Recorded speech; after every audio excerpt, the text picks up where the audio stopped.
hem aprovat en el ple del Congrés la llei orgànica de modificació de la llei d'educació, la LOMLOE, que canviarà els continguts més controvertits de la llei Wert. La LOMLOE és una bona reforma malgrat les falses acusacions d'alguns sectors conservadors. Primer, no desapareix el castellà de les aules de les comunitats amb llengües cooficials. Segon, sí, els pares podran continuar triant el centre educatiu dels seus fills.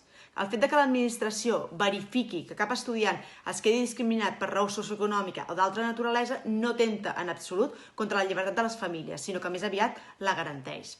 Tercer, sí, desapareix la possibilitat de cedir sòl públic per construir centres concertats sota el concepte de demanda social, un eufemisme que servia per enriquir a uns pocs. Quart, sí, es controlarà que no es cobrin quotes de manera obligatòria, tot i que es podran seguir existint quotes voluntàries. No hi haurà fons pels centres educatius que et separin per sexe, una mesura que era profundament regressiva i conservadora.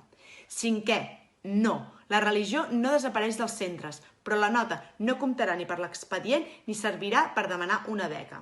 A més, l'alumnat podrà optar per la formació cívica en valors, drets humans o empatia animal. Sisè, no desapareixen els centres d'educació especial, però sí que s'incrementen els recursos als centres ordinaris perquè puguin oferir una atenció educativa de qualitat als infants que requereixen una educació especial i així garantir la llibertat d'elecció de les famílies. És urgent posar fi al retrocés que va suposar la LOE i activar aquesta reforma treballada amb totes les forces polítiques per aconseguir un ampli consens per reforçar i millorar l'educació pública, imprescindible per garantir el dret efectiu a l'educació en les condicions d'igualtat.